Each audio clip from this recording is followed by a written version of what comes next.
Magandang hapon mga kahuan. Sa paglubog ng araw, habang unti-unting dumidilim at pinapalamig ng dapit hapon ang ating kapaligiran, narito na naman ang weather ni Juan upang magbigay ng pinakahuling balita tungkol sa ating panahon. So sit back, relax at panoorin ang ating pinaka-latest na weather update. Magandang hapon. Update muna tayo sa lagay na ating panahon ngayong ika-11 araw ng Disyembre, taong 2023, araw ng Lunes. Sa kasalukuyan ay easterlies o yung mainit na hangin galing karagatang Pasipiko yung nakakaapekto sa ating buong kapuluan. Kaya asahan naman natin partly cloudy to cloudy skies condition na may mga tsansa ng mga localized thunderstorms para sa Metro Manila at sa ating buong bansa. Kung meron naman tayong mga thunderstorm advisories, rainfall advisory o di kaya heavy rainfall warning, yung ating mga kasamahan mula sa Regional Services Division ay maglalabas ng mga warnings.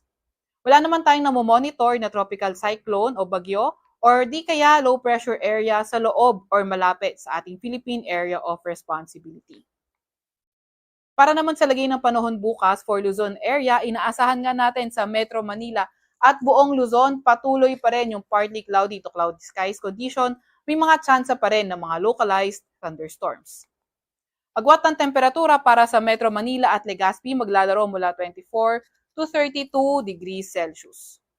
Para naman sa Tagaytay ay 21 to 30 degrees Celsius at sa Baguio ay 16 to 25 degrees Celsius. Para naman sa agwat ng temperatura sa Maylawag, 25 to 32 degrees Celsius, 25 to 33 degrees Celsius naman para sa Tugigaraw area. For tomorrow, inaasahan natin sa may Visayas and also sa Mindanao patuloy pa rin partly cloudy to cloudy skies condition na may mga tsansa ng mga localized thunderstorms. Agwat ng temperatura sa Cebu at Tacloban 26 to 32 degrees Celsius. Sa may Iloilo naman ay 26 to 31 degrees Celsius, sa may Zamboanga ay 24 to 34 degrees Celsius at sa may Cagayan de Oro 25 to 31 degrees Celsius. Wala pa rin tayong nakataas na gale warning sa kahit na anong baybayin ng ating bansa. Para naman sa 3-day weather outlook ng mga pangunahing syudad natin, inaasahan natin for Metro Manila Wednesday until Thursday, although partly cloudy to cloudy skies tayo, mga may hinang pag-ulan yung ating inaasahan.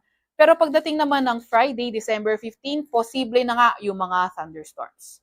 Agwat ang temperatura sa Metro Manila sa susunod na 3 araw maglalaro mula 23 to 32 degrees Celsius. Sa may Baguio naman, inaasahan natin Wednesday, Thursday, and also Friday, patuloy yung partly cloudy to cloudy skies, pero may hinang pag-ulan lamang yung ating inaasahan. Agwat ang temperatura sa Baguio maglalaro mula 15 to 24 degrees Celsius. Sa Legazpi area naman ay halos katulad sa Metro Manila na kung saan Wednesday and Thursday, mga may hinang pag-ulan yung posible, pero pagdating ng Friday, posible yung mga localized thunderstorms. Sa Metro Cebu naman, from Wednesday to Thursday, partly cloudy to cloudy skies, may mga tsansa ng mga localized thunderstorms, gayon din naman sa may Davao area. So for December 13 to 15, partly cloudy to cloudy skies with chances of localized thunderstorms sa may Metro Cebu at Metro Davao. Mga kabuan, dito po nagtatapos ang ating huling update tungkol sa panahon para sa araw na ito. Naway nakatulong sa inyo ang ating weather updates para sa inyong pang-araw-araw na update, trivia at kaunting dagdag kaalaman tungkol sa panahon at klima ng ating bansa. Siguraduhing pindutin ang subscribe button at huwag kalimutang i-click ang notification bell para siguradong makakatanggap ka ng notification update sa tuwing may bagong palabas na video ang Weather ni Juan. Abangan ang susunod na Weather ni Juan update bukas po ng umaga. Ingat palagi at maraming salamat mga kahuan!